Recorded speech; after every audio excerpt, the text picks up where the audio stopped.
Hello everyone, I hope you all are fine. आज हम 11th accountancy के अंदर जो हम स्टडी कर रहे हैं ना, चैप्टर 14 बैंक रिकन्सिलेशन स्टेटमेंट, उसके अंदर हम डिफरेंसेस को स्टडी कर रहे थे। लास्ट वीडियो में हमने स्टडी किया था कि जो डिफरेंस होता है कैश बुक और पासबुक के अंदर, वो किस वजह से अराइज होता है, जो टाइम गैप होता है उसकी वजह से।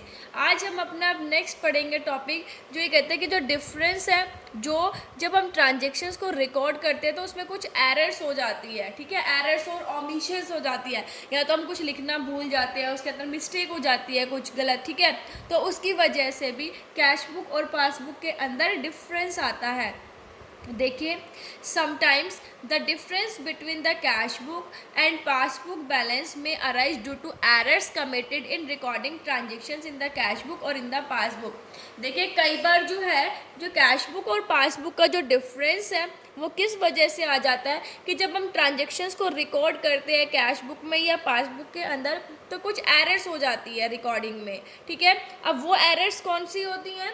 दो टाइप की होती है वो एरर। सबसे पहला है errors committed in recording transactions by the firm. या तो फर्म से रिकॉर्ड करते वक्त कोई गलती हो गई, या फिर बैंक से रिकॉर्ड करते वक्त कोई गलती हो गई, ठीक है।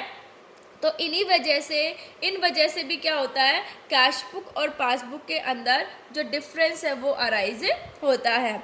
देखिए, पहला है हमारा errors committed in recording transactions by the firm, कि एक फर्म जो है वो ट्रांजेक्शन्स रिकॉर्ड कर रही थी और उससे कुछ गलतियां हो गई। कौन कौन सी एरर हो सकती हैं?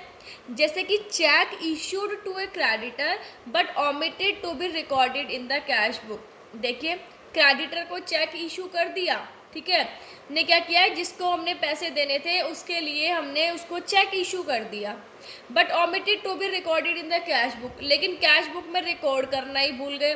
अब कैश बुक और पासबुक का बैलेंस तो डिफर होगा ही, क्योंकि वो क्या कर देंगे, चेक लगा लेंगे, हमारे अकाउंट से पैसा कट जाएगा, और हमने कैश बुक के अंदर रिकॉर्ड ही नहीं किया कि हमने चेक इशू कर दिया क्रेडिटर को। तो उसकी वजह से भी ये जो कैश बुक और पासबुक का डिफरेंस है ये अराइज होता है। नेक्स्ट है cheques deposited into the bank but omitted to be recorded in the cash book. हमें कोई चेक मिला, ठीक है, हमने क्या किया, बैंक के अंदर डिपॉजिट करवा दिया, but omitted to be recorded in the cash book, लेकिन कैश बुक के अंदर हम उसको रिकॉर्ड करना ही भूल गए, ठीक है। मतलब बैंक में हमने जमा करवा दिया, लेकिन कैश बुक के अंदर रिकॉर्ड ही नहीं किया। अब बैंक में जमा करवा दिया तो हमारे अकाउंट में पैसा आ जाएगा, बैंक ने तो एंट्री कर दी, ठीक है, पासबुक के अंदर, लेकिन हमने तो अपनी कैश बुक के अंदर रिकॉर्ड ही नहीं किया। तो उस वजह से भी कैश बुक और पासबुक के अंदर, दोनों के अंदर क्या आता है, डिफरेंस अराइज होता है।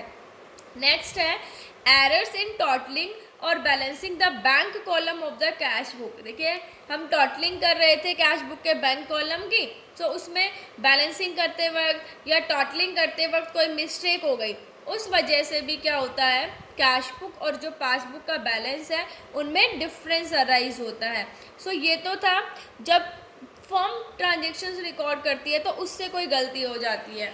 अभी हम नेक्स्ट है हमारे पास जो reason errors committed in recording transactions bye the bank, कि बैंक जो है वो ट्रांजेक्शन्स रिकॉर्ड कर रही थी और उससे कोई गलती हो जाती है। तो देखिए, sometimes the bank commits an error and records a wrong entry in the customer's account which cause a difference between the bank balance shown by the cash book and the balance shown by the passbook। कई बार क्या हो जाता है कि जो bank है वो कोई एरर कर देती है, एरर हो जाती है, बैंक से कोई गलती हो जाती है, मतलब कस्टमर के अकाउंट में वो कोई गलत एंट्री रिकॉर्ड कर देती है। तो उस वजह से भी जो कैश बुक और जो पासबुक का बैलेंस है उसमें डिफरेंस आता है। सो ये तो थे कि difference caused by error committed in recording transaction, की जब ट्रांजेक्शन्स को रिकॉर्ड करते हैं तो उस समय पे जो एरर्स अराइज हो जाती है उसकी वजह से भी कैश बुक और पासबुक के अंदर डिफरेंस अराइज होता है। और वो एरर्स कौन करता है, या तो फर्म कर देती है ट्रांजेक्शन्स को रिकॉर्ड करते वक्त, या बैंक से हो जाती है, ठीक है। नेक्स्ट टॉपिक है हमारा need and importance of BRS, कि जो हम बैंक रिकन्सिलेशन स्टेटमेंट स्टडी कर रहे हैं उसकी नीड और इम्पॉर्टेंस क्या है वो हम स्टडी करेंगे। सो देखना It locates the errors or omissions that may have been committed either on the part of the customer or the bank. देखो क्या होता है कि इससे एरर और ओमिशंस का पता चल जाता है, चाहे वो एरर कस्टमर के यहाँ से हुई हो चाहे बैंक के यहाँ से हुई हो। तो जब हम बैंक रिकन्सिलेशन स्टेटमेंट बनाते हैं तो उससे हमें पता चल जाता है कि गलती कहाँ हुई है, ठीक है। और उन एरर्स को, जो गलती हुई है, उसको हम उनके अकॉर्डिंग क्या कर सकते हैं, रेक्टिफाई कर सकते हैं, सही कर सकते हैं। नेक्स्ट है by preparing a bank reconciliation statement. Bank reconciliation statement बनाकर the customer become sure of the correctness of the bank balance shown by the cash book. देखो बैंक रिकन्सिलेशन स्टेटमेंट बनाता है तो मतलब कैश बुक और passbook को match किया जाता है।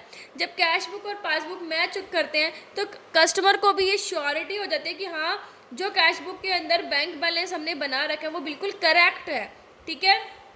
फिर वो क्या करता है, it helps in making further transaction with the bank. ये इसको क्या हेल्प करेगा कि वो आगे की ट्रांजेक्शन जो अपने बैंक में कर सकता है, ठीक है। मतलब उसे पता चल जाता है कि उसके अकाउंट बिल्कुल सही है। नेक्स्ट है, देखिए periodic preparation of this statement reduces the chances of embezzlement by the staff of the firm और even that of the bank. जब हम अपने स्टेटमेंट पीरियोडिक बनाते रहते हैं, टाइम टू टाइम हम अपनी ये स्टेटमेंट बनाते हैं, तो जो फर्म है, ठीक है, फर्म के अंदर जो स्टाफ है वो कोई एम्बेजलमेंट नहीं कर सकता, कोई गड़बड़ी नहीं कर सकता, उसके चांस भी कम हो जाते हैं, और इवन बैंक भी नहीं कर सकता है। सो BRS बनाकर हमें जो एम्बेजलमेंट के जो चांसेस होते हैं वो काफ़ी कम हो जाते हैं, काफ़ी कम के ना के बराबर हो जाते हैं, क्योंकि हमारे पास सारा रिकॉर्ड रहता है, बैंक के पास रहता है, हम वो मैच कर लेते हैं, ठीक है।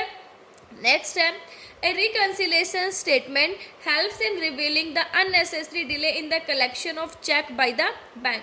जो रिकन्सिलेशन स्टेटमेंट है वो हमें ये भी बताता है कि जब हम बैंक जो है चेक का कलेक्ट करता है, ठीक है, तो उसमें जो अननेसेसरी डिले हो जाती है उसके बारे में भी पता चल जाता है। It also helps in keeping a track of checks which have been sent to the bank for collection. अब इससे हमें चेक का भी, जो हमने चेक सेंड किया है, ठीक है, वो कहाँ पर है, मतलब जो हमने भेजे हैं चेक कलेक्शन के लिए, उसको भी हम ट्रैक कर सकते हैं। तो ये सारी चीज़ें जो है वो हमें इजीली बैंक रिकन्सिलेशन स्टेटमेंट के थ्रू पता चल जाती है। सो आई होप आपको ये टॉपिक समझ आ गया होगा। Thank you, stay safe, stay home.